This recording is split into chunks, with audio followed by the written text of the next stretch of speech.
ಶ್ರೀಗುರುಭ್ಯೋ ನಮಃ. ಹರಿ ಓಂ. ಸರ್ವವಿಘ್ನಃ ಪ್ರಶಮನಂ ಸರ್ವಸಿದ್ಧಿಕರಂ ಪರಂ ಸರ್ವಜೀವ ಪ್ರಣೇತಾರಂ ವಂದೇ ವಿಜಯತಂ ಹರಿಂ. ಪರಮ ಪವಿತ್ರವಾಗಿರುವಂತಹ ಗಯಾಕ್ಷೇತ್ರದ ಮಹಿಮೆಯನ್ನ ತಿಳಿತಾ ಬರ್ತಾ ಇದ್ದೀವಿ. ಗಯಾಕ್ಷೇತ್ರದ ಜೊತೆಗೆ ಶ್ರಾದ್ದದಲ್ಲಿ ಬರುವಂತಹ ಸಂದೇಹಗಳಿಗೆ ಸಮಾಧಾನವನ್ನ, ಸಾತ್ವಿಕವಾಗಿ ಸಮಾಧಾನವನ್ನ ತಿಳಿಲಿಕ್ಕೆ ಪ್ರಯತ್ನವನ್ನು ಮಾಡಿದ್ದೀವಿ.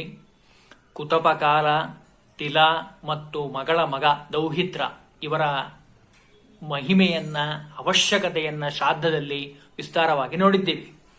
ಇನ್ನು ಇವತ್ತಿನ ಮುಖ್ಯವಾದ ಒಂದು ಪ್ರಶ್ನೆ ಏನು ಅಂದ್ರೆ, ಗಯಾಕ್ಷೇತ್ರದಲ್ಲಿ, ಬದರಿ ಕ್ಷೇತ್ರದಲ್ಲಿ ನಾವು ಶ್ರಾದ್ದವನ್ನ ಮಾಡಿ ಬಂದಿದ್ದೀವಿ. ಅಲ್ಲಿ ಮಾಡಿ ಬಂದ ಮೇಲೆ ಪ್ರತಿ ವರ್ಷ ವಾರ್ಷಿಕ ಶ್ರಾದ್ದವನ್ನ ಮಾಡಬೇಕಾ? ಅಲ್ಲಿ ಮಾಡಿ ಮುಗಿಸ್ ಬಂದಿದ್ದೀವಲ್ಲ, ಮತ್ತ್ಯಾಕೆ ಮಾಡಬೇಕು? ಅಥವಾ ಮಾಡಬೇಕಾ ಅಥವಾ ಮಾಡಬಾರ್ದಾ? ಈ ಎಲ್ಲ ಪ್ರಶ್ನೆಗಳು ನಮ್ಮಲ್ಲಿ ಸಾಮಾನ್ಯವಾಗಿ ಕಾಣ್ತೀವಿ. ಅದಕ್ಕೆ ಗರುಡ ಪುರಾಣ ನಮಗೆ ವಿಸ್ತಾರವಾಗಿ ತಿಳಿಸಿದೆ.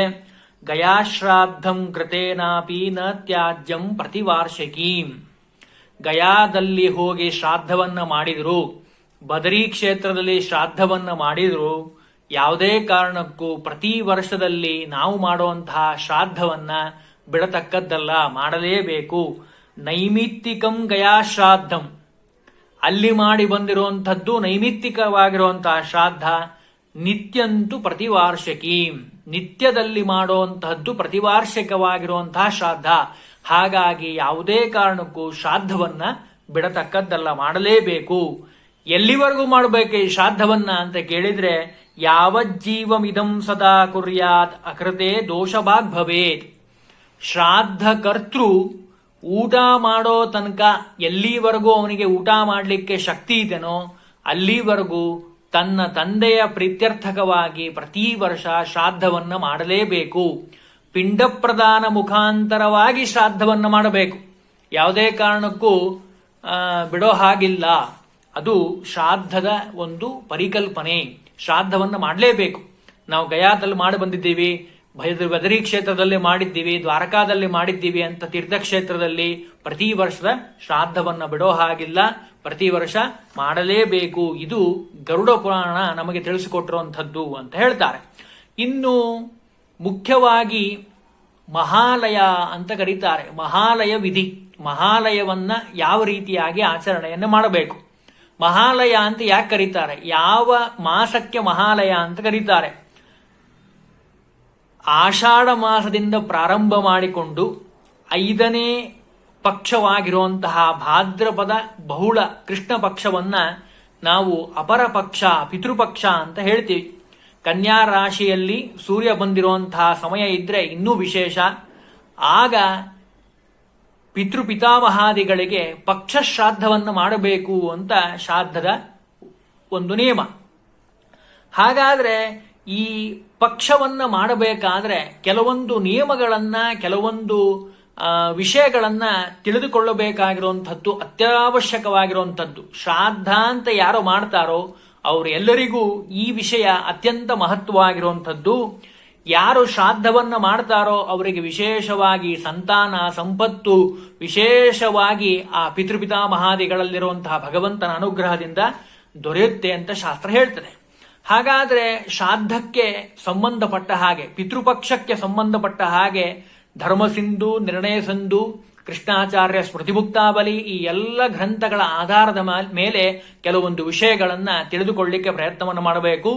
ಮೊದಲನೇದಾಗಿ ಮಾರ್ಕಾಂಡೇಯ ಸ್ಮೃತಿ ಹೇಳುತ್ತೆ, ಲಾಗಿಕಾಕ್ಷಿತ ಸ್ಮೃತಿ ಹೇಳುತ್ತೆ, ಶ್ರಾದ್ದದಲ್ಲಿ ಬ್ರಾಹ್ಮಣರಿಗೆ ವಿಶೇಷವಾಗಿ ವಸ್ತ್ರದಾನವನ್ನು ನೀಡಬೇಕು, ಪಿಂಡಕ್ಕೆ ವಸ್ತ್ರವನ್ನ ಹೊಚ್ಚಬೇಕು ಅಂತ ಇದೆ.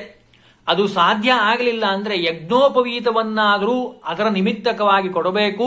ಇದರಿಂದ ಯಜ್ಞೋಪವೀತವನ್ನ ದಾನ ಮಾಡೋದ್ರಿಂದ ಇಡೀ ವೇದವನ್ನ ದಾನ ಮಾಡಿದಂತ ಫಲ. ಹಾಗಾಗಿ ಎಲ್ಲರೂ ಯಜ್ಞೋಪವೀತವನ್ನ, ಪ್ರತ್ಯಕ್ಷವಾಗಿ ವಸ್ತ್ರವನ್ನು ಕೊಟ್ಟರಂತೂ ಬಹಳ ಒಳ್ಳೆಯದು, ಇಲ್ಲ ಯಜ್ಞೋಪವೀತ ದಾನ ಮಾಡಿ ಅಂತ ಹೇಳ್ತಾರೆ. ಇನ್ನು ಎರಡನೇದಾಗಿ ಮೃತಳಾಗಿರುವಂತಹ ಮುತ್ತೈದೆ ಯಾರಾದರೂ ಇದ್ರೆ, ಸ್ತ್ರೀ ಮುರ್ತೈದೆಯಾಗಿ ಮೃತಳಾಗಿದ್ರೆ ಅವರಿಗೆ ಅವಿಧಾವಾ ನವಮಿ ಅಂತ ಉಂಟು. 15 ದಿವಸದಲ್ಲಿ ಭಾದ್ರಪದ ಮಾಸದ ಕೃಷ್ಣ ಪಕ್ಷದ ನವಮಿ ದಿವಸ ಅವರಿಗೆ ಶ್ರಾದ್ದವನ್ನು ಮಾಡಬೇಕು. ತಂದೆ ಬದುಕಿರ್ತಾನೆ, ತಾಯಿ ಹೋಗಿರ್ತಾಳೆ, ಮೃತಳಾಗಿರ್ತಾಳೆ. ಅಂತಹ ಸಂದರ್ಭದಲ್ಲಿ ಮಗ ಆ ಶ್ರಾದ್ದವನ್ನು ಮಾಡಬೇಕು.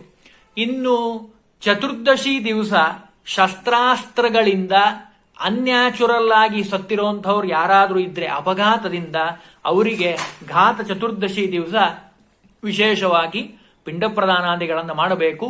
ಈ ದಿವಸಗಳಲ್ಲಿ, ಈ 2 ದಿವಸಗಳಲ್ಲಿ ಅಂದ್ರೆ ಅವಿಧವಾ ನವಮಿ ಮತ್ತು ಘಾತ ಚತುರ್ದಶಿ, ಈ 2 ದಿವಸ ಮತ್ತು ಏಕಾದಶಿ ಮತ್ತು ದ್ವಾದಶಿ ಯಾವುದೇ ಕಾರಣಕ್ಕೂ ಪಕ್ಷವನ್ನು ಮಾಡಬಾರದು.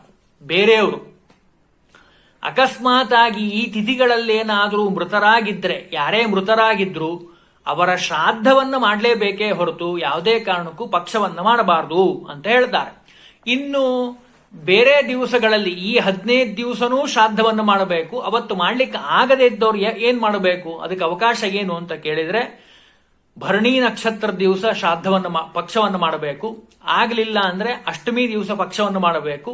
ಇನ್ನು ಕೊನೆಗೆ ಅದೂ ಆಗಲಿಲ್ಲ ಅಂದ್ರೆ ಅಮಾವಾಸ್ಯೆ ದಿವಸ ಪಕ್ಷವನ್ನು ಮಾಡಬೇಕು ಅಂತ ಹೇಳ್ತಾರೆ. ಇನ್ನು ಶ್ರಾದ್ದಕ್ಕೆ ನಿರ್ಣಯ ಸಿಂಧು ಒಂದು ಮಾತು ಹೇಳಿದೆ, 7 ಪವಿತ್ರವಾಗಿರುವಂತಹ ವಸ್ತುಗಳು ಅವು ಶ್ರಾದ್ದಕ್ಕೆ ಅತ್ಯವಶ್ಯಕ. ಮೊದಲನೇದಾಗಿ ಉಚ್ಚಿಷ್ಟಂ ಶಿವನಿರ್ಮಾಲ್ಯಂ ವಾಂತಂಚ ಮೃತಕರ್ಪಣಂ ಶ್ರಾದ್ಧೇ ಸಪ್ತ ಪವಿತ್ರಾಣಿ ದೌಹಿತ್ರ ಕೃತಪಸ್ಥಿಲಹ ಅಂತ ಶ್ಲೋಕ. ಅದಕ್ಕೆ ವಿವರಣೆಯನ್ನು ಕೊಡ್ತಾರೆ. ಮೊದಲನೇದಾಗಿ ಉಚ್ಚಿಷ್ಟಂ ಅಂದ್ರೆ ಕರು ಕುಡಿದು ಬಿಟ್ಟಿರುವಂತಹ ಹಾಲು, ಶುದ್ಧವಾಗಿರುವಂಥದ್ದು. ಕರು ಕುಡಿದ್ರೆ ಮಾತ್ರ ಶುದ್ಧ, ಅಂತಹ ಹಾಲು ಬೇಕು. ಇನ್ನು 2ನೇದಾಗಿ ಗಂಗಾಜಲ, 3ನೇದ್ದು ಜೇನುತುಪ್ಪ, ಮಧು, ಅದು ಬೇಕು. ಇನ್ನು ರೇಷ್ಮೆ ವಸ್ತ್ರ, ಮಗಳ ಮಗ ಯೋಗ್ಯವಾಗಿರುವಂಥವನಾಗಿರಬೇಕು. ಕುತಪ ಕಾಲ, ಶ್ರಾದ್ದದ ಕಾಲ, ಮತ್ತು ತಿಲ, ಇದು ಅತ್ಯಂತ ಪವಿತ್ರವಾಗಿರುವಂತಹ 7 ವಸ್ತುಗಳು ಅಂತ ಹೇಳ್ತಾರೆ. ಇನ್ನು ಈ ಶ್ರಾದ್ದವನ್ನು ಮಾಡಬೇಕಾದ್ರೆ ಅತ್ಯಂತ ಮಹತ್ವವಾಗಿರುವಂಥದ್ದು ಪಿಂಡ ಪ್ರದಾನ ಅಂತ ಹೇಳ್ತಾರೆ. ಪಿಂಡ ಮಾಡಬೇಕಾದ್ರೆ, ಪಿಂಡವನ್ನ ಕಟ್ಟಬೇಕಾದ್ರೆ ಮುಖ್ಯವಾಗಿ 8 ಪದಾರ್ಥಗಳು ಆ ಪಿಂಡದಲ್ಲಿರಬೇಕು. ಅಂದ್ರೆ ಮಾತ್ರ ಅದು ಪಿಂಡ ಅಂತ ಕರೆಸ್ಕೊಳ್ಳುತ್ತೆ. ಪಿಂಡದಲ್ಲಿ ಏನೇನಿರಬೇಕು? ತಿಲಮನ್ನಂಚ ಪಾನೀಯಂ ಪಯೋದದಿ ಗುಡಂತತ ಮಧುಸರ್ಪಿಸವಾಯುಕ್ತಂ ಅಷ್ಟಾಂಗಂ ಪಿಂಡ ಲಕ್ಷಣಂ ಅಂತ ಹೇಳಿದ್ದಾರೆ. ಎಳ್ಳು, ಅನ್ನ, ಕಲಶದಲ್ಲಿರುವಂತಹ ನೀರು, ಹಾಲು, ಮೊಸರು, ಬೆಲ್ಲ, ಜೇನುತುಪ್ಪ ಮತ್ತು ತುಪ್ಪ, ಇವು 8 ದ್ರವ್ಯಗಳು. ಈ 8 ದ್ರವ್ಯಗಳಿಂದನೇ ನಾವು ಪಿಂಡವನ್ನ ಕಟ್ಟಬೇಕೇ ಹೊರತು ಬೇರೆ ಯಾವ ಪದಾರ್ಥಗಳನ್ನು ಹಾಕಬಾರದು. ಇನ್ನು ಪಿಂಡ ಪ್ರದಾನ ಪಕ್ಷವನ್ನ ಮಾಡಿದ ಮೇಲೆ ದಾನವನ್ನು ಕೊಡಬೇಕು, ದಕ್ಷಿಣೆಯನ್ನ ಕೊಡಬೇಕು. ಪಿತೃಗಳ ಪ್ರೀತ್ಯರ್ಥಕವಾಗಿ ದಾನ ಮತ್ತು ದಕ್ಷಿಣೆಯನ್ನ ಕೊಡಬೇಕು. ದಕ್ಷಿಣೆ ಯಾಕೆ ಕೊಡಬೇಕೆ ಅಂತ ಪ್ರಶ್ನೆ ಕೇಳಿದರೆ, ಭಾಗವತ ವ್ಯಾಖ್ಯಾನದಲ್ಲಿ ಮಹಾಜ್ಞಾನಿಗಳಾಗಿರುವಂತಹ ವಿಜಯಧ್ವಜ ತೀರ್ಥರು ಒಂದು ಮಾತು ಹೇಳಿದ್ದಾರೆ. ದಕ್ಷಿಣ ಅನ್ನೋ ಶಬ್ದಕ್ಕೆ ಅರ್ಥವನ್ನು ಹೇಳಿದ್ದಾರೆ. ನಾವು ಮಾಡುವಂತಹ ಧರ್ಮಾಚರಣೆ ಯಾವುದೇ ಆಗಿರಬಹುದು, ನಮ್ಮ ಮನೋರಥವನ್ನ ಈಡೇರಿಸುವಲ್ಲಿ ದಕ್ಷತೆಯನ್ನ ಕೊಡುವುದರಾದ್ರಿಂದ ಅದಕ್ಕೆ ದಕ್ಷಿಣ ದಕ್ಷಿಣ ಅಂತ ಕರೀತಾರೆ. ನಾವು ಮಾಡುವಂತಹ ಎಲ್ಲ ಕರ್ಮಗಳಿಗೆ ಯಜ್ಞ ಅಂತ ಹೆಸರು.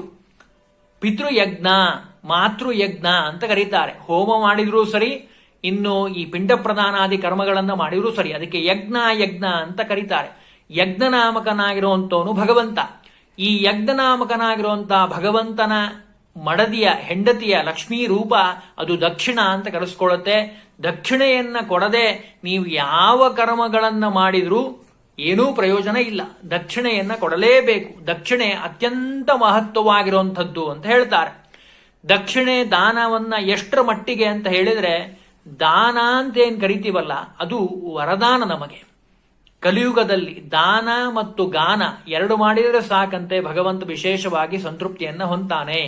ಹಾಗಾಗಿ ಪಿತೃಗಳ ಪ್ರೀತ್ಯರ್ಥಕವಾಗಿ ದಾನೇನ ಭೋಗಿ ಭವತಿ ಮೇಧಾವಿ ವೃದ್ಧ ಸೇವಯ ಅಂತ ಮನುಸ್ಮೃತಿ ಹೇಳುತ್ತೆ. ದಾನವನ್ನ ನೀವು ಎಷ್ಟು ಮಾಡ್ತೀರೋ ಅದು ತಿರುಗಿ 10 ಪಟ್ಟಾಗಿ ನಿಮಗೆ ಬರುತ್ತೆ. ನೀವು ಏನ್ ದಾನವನ್ನ ಕೊಡ್ತೀರೋ ಅದು ನಿಮಗೆ 10 ಪಟ್ಟಾಗಿ ಬರೋದ್ರಿಂದ ಒಳ್ಳೆಯ ವಸ್ತುಗಳನ್ನ ಹಾಳಾಗದೇ ಇರುವಂತಹ ಕೆಲವರು ದಾನ ಕೊಡ್ತಾರೆ. ಹೇಗೆ ಕೊಡ್ತಾರೆ? ತಮಗೆ ಯಾವುದು ಅವಶ್ಯಕತೆ ಇಲ್ಲೋ, ತಮಗೆ ಯಾವುದು ಬೇಡವೋ, ಯಾವುದು ಹಾಳಾಗಿದೆನೋ, ಯಾವುದು ಮುರಿದು ಹೋಗಿದೆನೋ ಅಂಥ ಪದಾರ್ಥಗಳನ್ನು ದಾನ ಕೊಡ್ಲಿಕ್ಕೆ ಪ್ರಯತ್ನ ಮಾಡ್ತಾರೆ. ಹಾಗೆ ಮಾಡಬಾರದು. ದಾನ ಅಂತೇನಿದೆ ಅಲ್ಲ, ಅದು ಅತ್ಯಂತ ಪ್ರೀತಿಯಿಂದ ತಮಗೆ ಯಾವುದು ಅತ್ಯಂತ ಪ್ರೀತಿಕರವಾಗಿದೆನೋ ಅದನ್ನ ವಿಶೇಷವಾಗಿ ದಾನವನ್ನಾಗಿ ಕೊಡಬೇಕು. ದಾನ ಕೊಟ್ಟಿದ ವಸ್ತು ಅದನ್ನ ಬಿಚ್ಚಿ ಅವರು ಉಪಯೋಗಿಸೋ ಹಾಗಿರಬೇಕು.